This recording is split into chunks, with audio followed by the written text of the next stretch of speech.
So guys, tell us how the band met and formed the Gorillaz. Oh, hang on. Hair. I got hair in my throat there. Oh dear, my head feels very sticky today. Too much ghost wine last night. I didn't know if you tried that stuff, but it's like drinking shots of washing up liquid mixed with paint stripper. Yeah? Sounds like a good idea at the time, but you do pay dearly in the morning. Anyway, right, yes, how did Gorillaz form? Well, I guess this lineup first came together around 1998, because I put loads of bands together before that. Great bands, yeah? All of them should have been enormous. What did you have? You had the Burning Sensations, Durango 95, Kiss and Make Up, Wild Willy Wally and the Wallingtons. Yeah, I was the singer in all those bands. Great stuff. Yeah. Dear Lord. Oh. Anyway, any one of them could have been as big as Gorillaz. But, you know, eventually, I thought it might be time to try out a different vocalist, other than me. Yeah, someone who could actually sing, maybe? Shut it, twerp! See, well, technically, my voice, obviously, is still much, much better than 2D's. But, yeah, I just thought it was time for a change. Change of texture. So, what happened was, I was out one day on a nicking spree, hoisting we call it, on the rob. August 15th, 1997, first time we met. Yeah, like I say, I was out robbing on a nicking spree, yeah, right? And what I had in mind was to crash my car through the front window of this music shop. Uncle Norm's Keyboard Emporium, it was called. It was the local shop, basically, that sold all the keyboards. And what I thought was, I would just crash through the front and then steal a bunch of the keyboards, and form a new band. It was the shop I was working in. So I crashed the car through the window, and it landed straight in 2D's head. Amazing, direct hit. Knocked one of his eyes straight out. Put him in a coma immediately. I got arrested for that, and my community service, my sentence, was to look after this silly sod. I don't know what I did wrong. Obviously, I abused that position and took the opportunity to bully him to within an inch of his catatonic life. So, one time when we were mucking about in a car park in Nottingham, 2D actually went through the windscreen. And I think it was that second car accident that actually brought him back round. Yeah? Because it knocked his other stupid eye out. But I'll tell you what, when he stood up, wow, what an image. Tall, pretty, blue spiky hair. No eyeballs? No eyeballs. I knew that he had to be the front man. After that, everything sort of just fell into place. I found Russell, our drummer, working in a record shop, Big Rick Black's Record Shack in Soho. Everyone had heard of Russell because he knew everything there was to know about hip-hop. He was the rhythm king. And also he was possessed by the undead, ghostly spirit of his dead friend Dell. Good drummer too. So I kidnapped him and took him over to Kong Studios, which was our headquarters, our isolated recording studio HQ at the time. Yeah, all we needed was a guitarist. Well, we did have one, Paula Cracker. But she was rubbish, so we advertised for another. We stuck an ad in the music paper NME. I can't remember exactly what we wrote. I just know it stated, no hippies. Moments later, there was a knock on the door, and there was this FedEx crate outside. Nothing more. No one there. Just a crate. We opened it up. And inside was Noodle, our guitarist. We were a band. We changed our name to Gorillaz there and then, and the rest is history. Anyway, you should obviously know all this. It's all in Rise of the Ogre, the Gorillaz autobiography. Best book I've ever written. Well, only book I've ever written. Came out a couple of years ago. And do you know what? I think I'll re-release it now. Maybe even update it. It's a fantastic tale. Better than Wordsworth. It should be compulsory in schools. I haven't even read it. Neither have I. So, yeah. Gorillaz, that's how we formed. It's important to get a name right, though, isn't it? I had this one band called This Show Has Been Cancelled. And, well, no one ever came to see us. Pointless, really, so we split up. We did reform briefly about a month later under the name We Have Split Up. But, yeah, well, again, it was just a waste of time. You're an idiot. Shut your face! And who or what are your individual musical influences, and how do they differ from the group's influences? Oh, well, it's all kind of changed now, over the years. There wasn't nearly so much of it when I was growing up. He was born a long time ago. I was basically into metal, all kinds of metal. Hair metal, death metal, precious metal, heavy metal, scrap metal. Bands like Tigers of Pang Tang, Poison, Rat, Dio, Twisted Sister, Cinderella. I hate all that stuff. For me, it was bands like The Jam, Wire, Buzzcocks, Magazine, Ultravox, Talking Heads. I loved all the punk stuff, and the Human League. Scott Walker I liked. Yeah, he's good. Now, I don't know, it's all over the place. I get sent tapes through the post. Tapes, really? Yeah, tapes. Through the post? Yeah. That's very odd. I didn't think they made tapes anymore. They don't email you a link or something. No, tapes through the post. It's Plastic Beach. Over the years, though, my taste has changed, or developed, because there's loads of stuff. I mean, you can see it if you check out who I get to play on our albums, like Ike Turner, The Far Side, De La Soul, British rappers like Bash and Kano, Roots Maneuver, yeah. Russell got us all into a lot of the hip-hop stuff, He was into old school stuff like ESG, Cool Herc, Trouble Funk, Sly and the Family Stone, Zap. And I recorded some stuff with Omar Soleiman over in Beirut last year.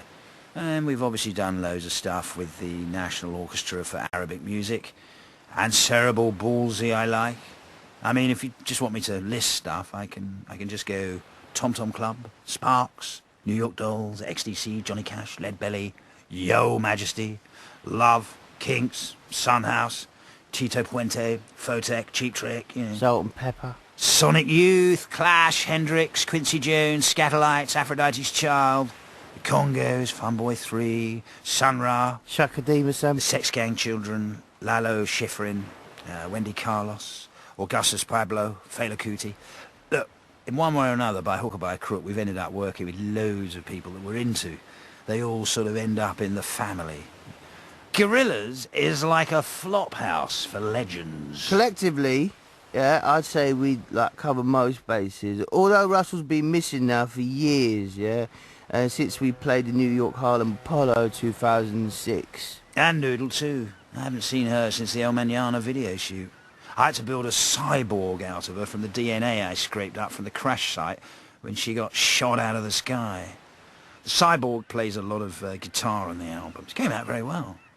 But the original Noodle, well, one can only hope that she returns. Still, I saw some footage of her with a mask on recently.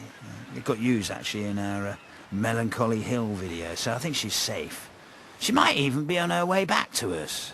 To Plastic Beach, who knows? So guys, how did you both begin playing music, and what was your first musical instrument? For me, it was keyboards, any keyboards really. My dad used to find stuff in junk shops and even customise them for me. I had a Casio VL Tone, which I used to take everywhere with me. It looks a bit like a melodica, which was another instrument I loved, still do. But, keyboards was the thing that I loved. Stylophones, Moogs, synths, electronic stuff. Anything that makes a bloopy noise. I was a bit like Brian Eno. Only without the talent. Or brains. Sod off your goff. Right! That's it!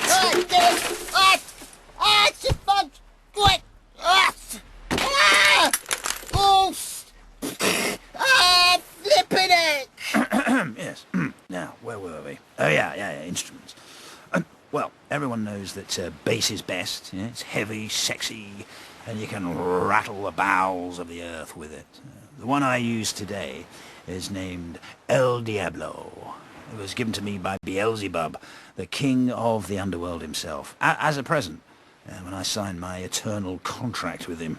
I gave him my soul, and he promised to make Gorillaz the biggest band that the world has ever seen. So, yeah, it's all working out rather nicely, really, isn't it? Although you can't really play it, so we keep having to bring in extra bass players.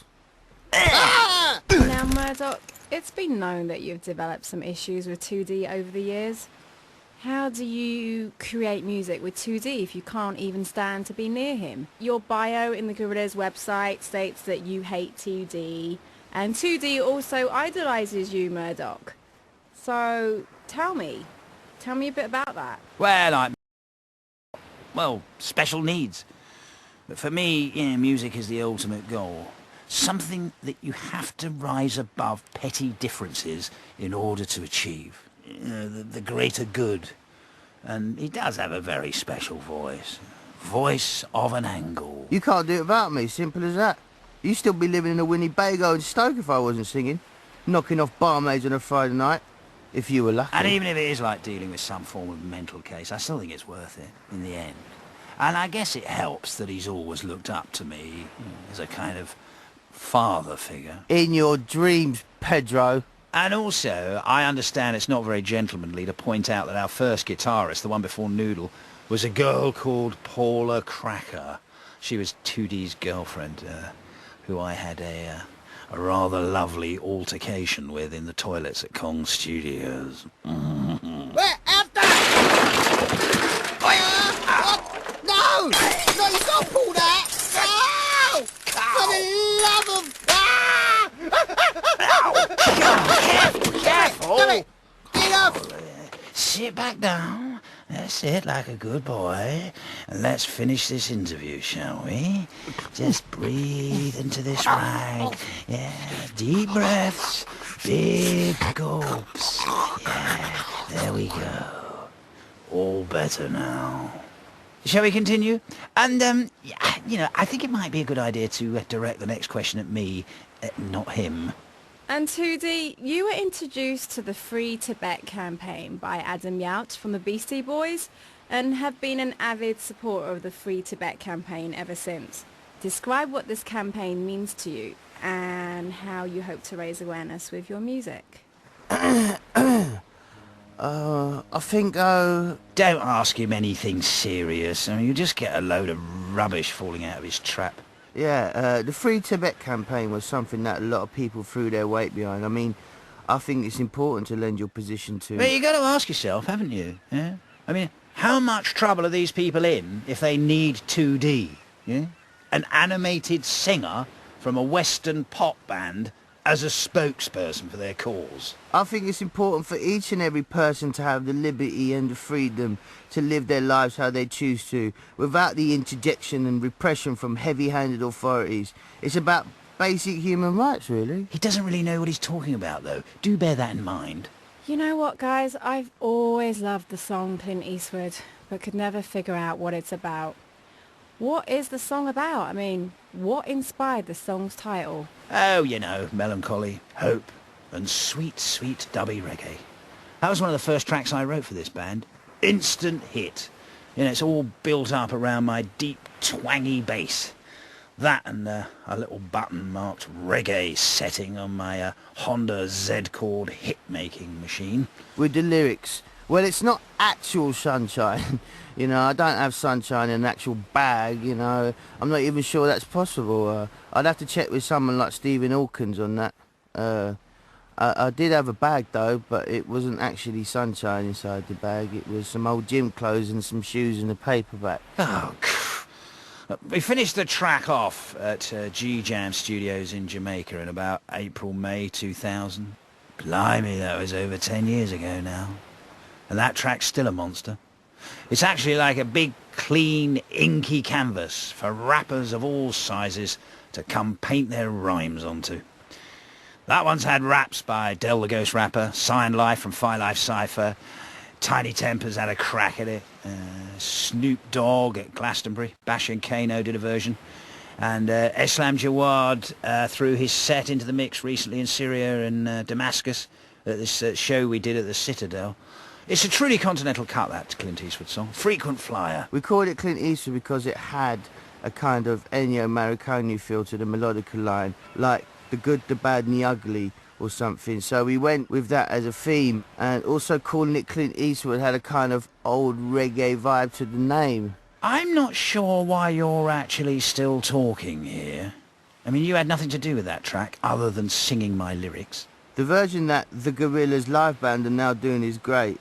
Very heavy, you know. Paul Simmons' bass is way better, way heavier than the original now. In fact, we should record it with the proper bass on there, instead of that cod ham-fisted clumping you do. Dirty Harry. focuses on a war in the Middle East, yeah, and features the children's choir of San Fernandez. What are the song's meanings, and how did the addition of the children's choir affected the song's themes? This is one of the first ones Noodle made with Danger Mouse, who took the production wheel for Demon Days, our enormous selling second album. It was built up around an old Gorillaz jam. Russell wanted the drums to sound like something Clyde Stubblefield would put down, or Zigaboo Modelise from the Meters. Instead of just sampling a breakbeat, he'd try and make a beat that people would have sampled from the original hip-hop era. Then we sampled it, cut it up, and made it sound like a breakbeat. Bit pointless, really, but we were jamming round a keyboard riff that sounded something like The Message by Grandmaster Flash. Danger Mouse added the San Fernandez Youth Chorus. I think it's always quite powerful when you get kiddywinks singing along to serious themes, don't you? I think it's right, though, isn't it? You know, children are our future, huh? If you infect them when they're young, you can usually keep them for life. These kids are growing up out of a climate of conflict where intolerance has been encouraged, and there's a sense of fighting for something you're being manipulated into backing. It can't be good in the long run. All you can really do as a musician is try and offer a different view, something a little more conciliatory. So Booty Brown from the far side skids into the middle of the track and just like unleashes his machine gun peace rap, you know? Booty's rap humanises the position of the soldier, the fighter as an individual. You add the Arabic strings into the mix of them and then you got the whole picture. It's a handshake from both sides. A bigger overview. I think it's time for a quick Almazza, don't you?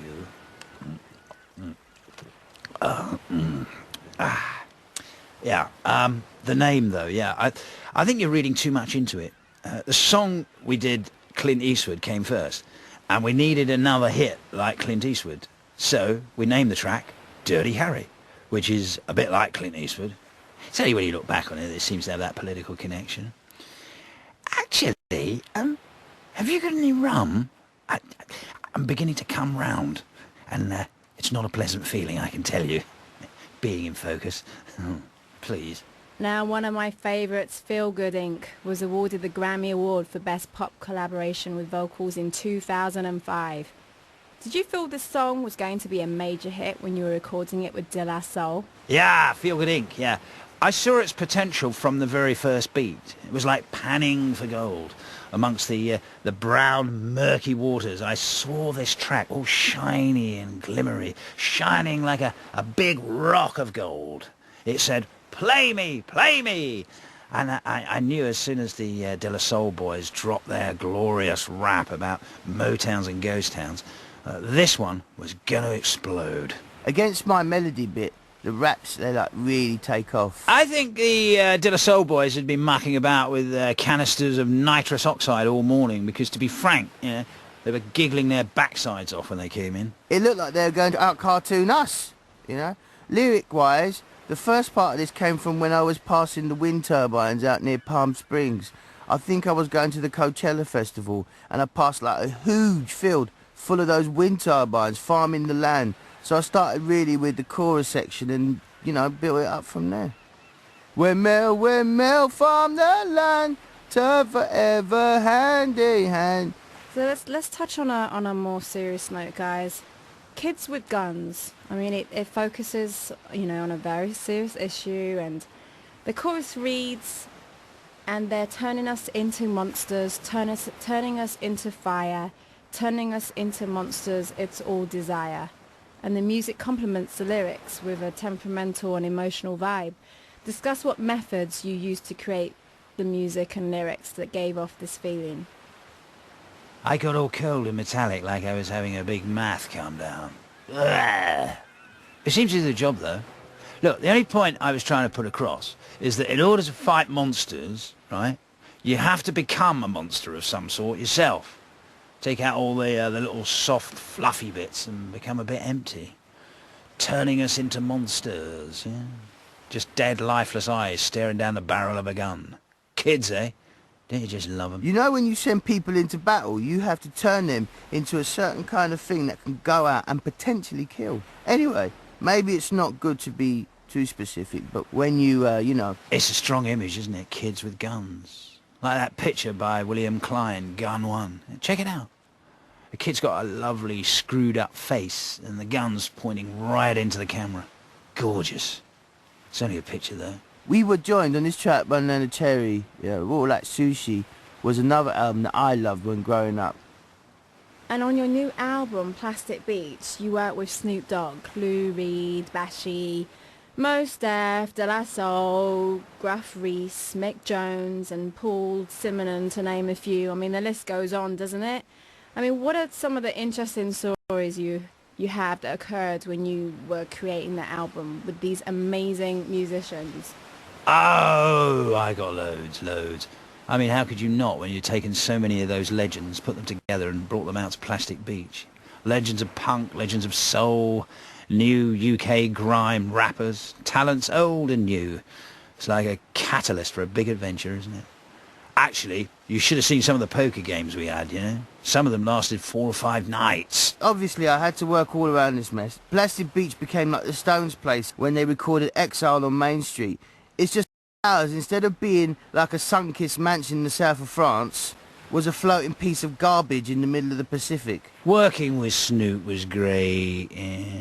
Out of the green eerie fog that surrounds Plastic Beach, this silhouette of pimp fur and French braids just loomed in. He took a look around the joint and just kind of, welcome to the world of Plastic Beach. Exhale. And after a brief bit of crack-a-lacking in the bubble bath, we were up and running. With White Flag, Bashy and Kano came out to Plastic Beach, and their first reactions were recorded live as they hit the shores. Those lyrics, those raps, were literally the first words those two spoke.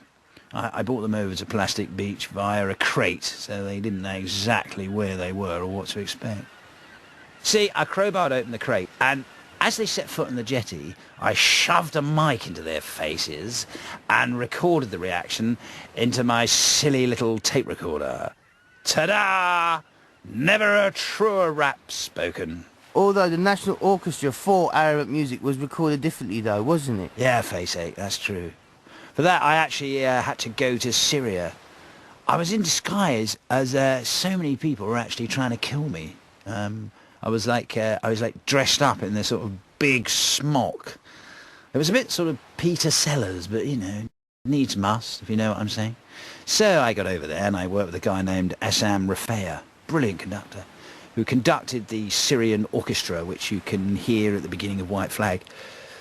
Since then, when Gorillaz play live, the Syrian orchestra have joined us in one form or another. And of course, Gorillaz went over there to play a concert in July. The first major Western band to ever perform there, which is another small step for mankind. Stylo, the song featuring hip-hop artist Mos Def and funk musician Bobby Womack, contains a lot of heavy vocal solos and interesting electronic instrumentation. Describe the experience you had in the studio when you first recorded this track. Stylo. Yeah, this was the first single to come off the album. In fact, this one got stolen just weeks before the release. Some pirate shot up my island and nicked it and then leaked it online. You can't plug holes like that anymore in the brave new digital world. This is a new sound for Gorillaz, an electro-ish crack funk sound with a little bit of politics and a whole lot of soul going down. With Stylo, I wanted the music to feel euphoric, whilst still putting across how precarious our tightly packed situation is now worldwide. Where we're at as a species on this overpopulated planet. Coming on to the overload. Can you feel it, kids? Can you feel it, eh? The funny thing is, since man could pick up a pen and put his thoughts on paper, we've always had a sense of the apocalyptic, imminent doomsday. But you know, yeah, I think something's got to give. It's like rubbing the impossible to burst. I think you can hear that in Bobby Womack's chorus. He just explodes into the track. I mean, how good is it to get Bobby Womack on the record? And now on tour with Gorillaz. That was the first recording he's made in, what, 15, 20 years? So, what an honour for him. Only joking. So the vocals for this were recorded out in New York. Same time that I hooked up with Mos Def. Yeah, he's great. Great rapper, great actor, and really vibrant presence. Him and Bobby worked really well. with 2D here, so the whole track came together. When I first met up with Mose, it was at the Box Club in New York. He wouldn't stop yapping about the boogeyman. I thought it was just the cocktails talking.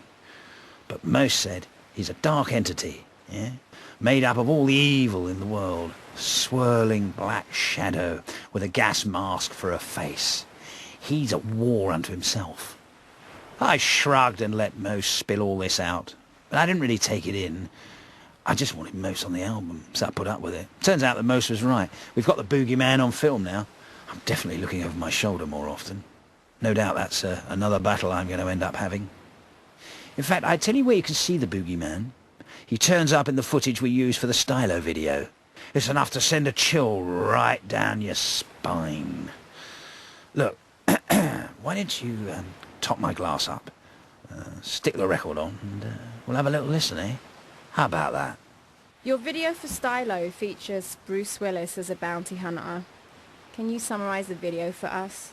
You know, what was it like to work with Bruce Willis? Yeah, I can summarise it. Someone hired Bruce Willis, or some kind of Willis looky-likey, to try and blow my brains out. In the desert. Swine. I had some camera crew following me around, you know, some guys I'd hired, and they caught the whole thing on camera. Quite well, I thought. I was next to Murdoch, who was driving. I was like really hungover that day. I remember I was using this kind of clown mask to hide my headache. It didn't really work. And we had Cyborg Noodle in the back. We were minding our own business, tearing through the desert in the black Stylo Camaro. All of a sudden, I noticed I was being trailed by this cop car. Next thing, Cyborg goes mental and starts shooting at the cop. I tried to pull her in, but it didn't work. The cop flew off the road, and then we launched into this massive billboard, at which point Cyborg started having some sort of digital fit. Next thing, this red car pulls up alongside with Bruce Willis in it. And he's taking pot shots at us. I always thought you two got on. Yeah, me too. Maybe he's just got a grump on, you know, because I stiffed him with that sake bill at Nobu that time. But you know, boy, that's a bit traumatic to hunt me down and try and kill me. Eventually, just to escape this nut, I had to drive the car off a cliff, straight into the sea. Is this a dream you had? No, you fool. You were there too, don't you remember? Anyway, I was so traumatised by all this that my therapist told me to try and turn it into a positive experience. So I used the footage to make a video for our Stylo single. It's all up there on the World Wide Web. Check it out. You won't see anything finer, you know. Damon Albarn and Jamie Hewlett served as the producers for Plastic Beach. What kinds of methods and techniques did they use when they helped you create the album? A lot of channeling. You see, in my dotage, I have come to realise that I'm not 100% sure I truly exist. I may, just may, mind you, be born and thrust forth out of the collective minds of those two horrors. It doesn't make me any less real, but they did give me substance. Or substances. I'm not sure. This interview's dragging on a bit, isn't it? Can we sort of pick up the pace a bit? I think Glitter Freeze is one of the most interesting tracks on Plastic Beach. I mean, it's filled with loud electronic synthesizers, features Marky Smith on the Fall on vocals. What was going through your minds when you created the song? Rum, Rohypnol, something exotic from the Navajo Nation, little tinctures and technicolor images of huge ships crashing in dirty, broken waves. The roar of the ocean smashing into angry, howling boats. Black, harrowing gales spitting hurricanes against the shore. With all the chaos and madness being conducted by a toothless, barking pirate named Marky Smith from the Fall. That was going through my mind. It's my version of Fantasia, or maybe some mad old naval painting. It's kind of effective, don't you think? Marky Smith tried to ram raid our island, Plastic Beach. He sailed in on the ghostly pirate ship and tried to smash his way into the recording room. It's a bit chemically synthetic glam rock stomp sat on a boat. Do you like it? Do you? I think what the breakdown needs, though, is a great big air raid siren creaming its way into the middle to let you know that there's danger coming your way. We did a few different versions of this, actually. There's one when I'm humming all the way through, which sounded good. I wonder why we didn't use that one. Yeah, alright! Damn it! Yeah, I wonder too. A track with you humming all the way through. Can't think why we wouldn't have used that. On Melancholy Hill, the video that contains computer animated graphics with additional plastic looking images, I mean, how was this accomplished and how much planning did it take to create this unique music video? I don't know what you're talking about. It's just us in the video. Well, there's a little more than that, you dollop. This is one of Jamie's, yeah? Jamie Hewlett's ideas. He filmed us from where the Stylo video ended. It takes off from that point. So we're still in the shark submarine, travelling towards what for the viewer is an unknown destination. See, I know we're headed over to Plastic Beach. That's when the cyborg noodle went and coughed up that octopus. That frightened the life out of me. If only. Anyway, this is where it gets good. I spotted this lump of rock, you know, this outcrop in the ocean with this manatee sunbathing on it. I'm not sure exactly what I had taken that day, but the visuals were really strong. I started heading for the manatee in my snazzy little submarine. And then in the video, you can see we got some serious backup, you know. We're joined by a host of other submarines in all shapes and sizes, all travelling to the same destination with me. And in the subs, guess who? My pals from the album. Lou Reed, Griff Rhys, Snoop Dogg, Paul Simonon, Mick Jones and De La Soul. The boys. But then, you know, it gets a bit darker. We can see that the manatee's covered in barbed wire, and it's the boogeyman trying to take the poor creature down under into the murky depths of the ocean. So yeah, Melancholy Hill. That's a place on the island. The Melancholy Hill of Plastic Beach.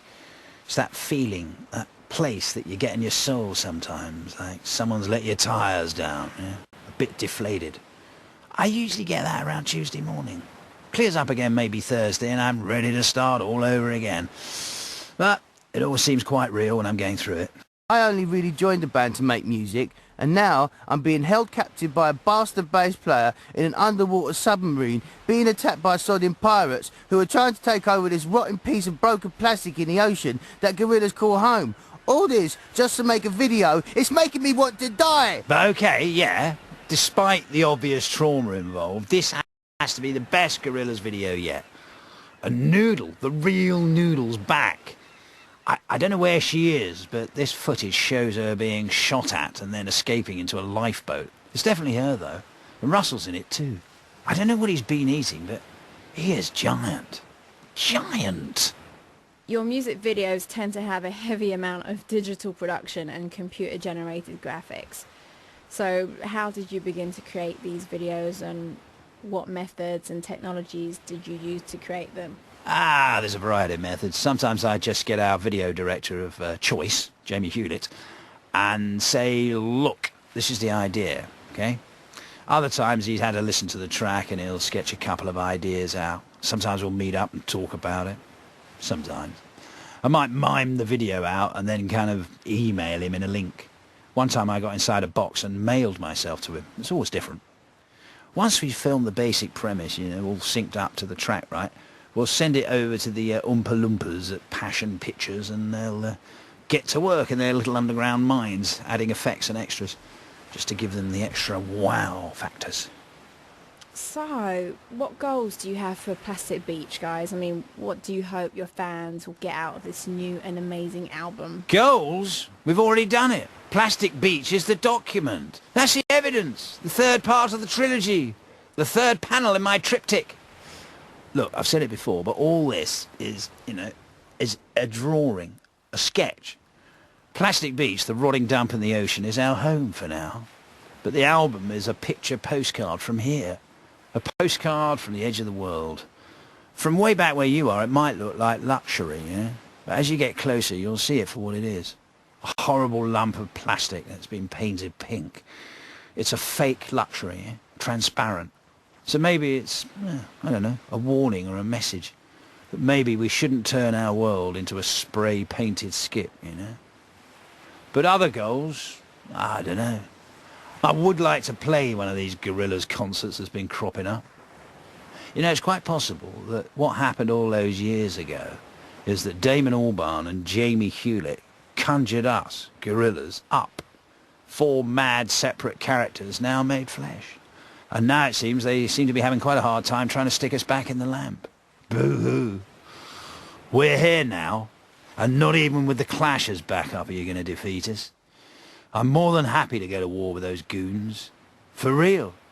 I've been denied entrance to my stage many, many times now by those ego-grabbing charlatans.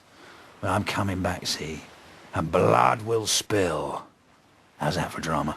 And is there anything else that you want to tell your fans about the new album, Plastic Beach? Yeah. Well, it might just be the missing part of the jigsaw. Real fans will know what I'm talking about, you know? Oh, and yeah, there's one other thing.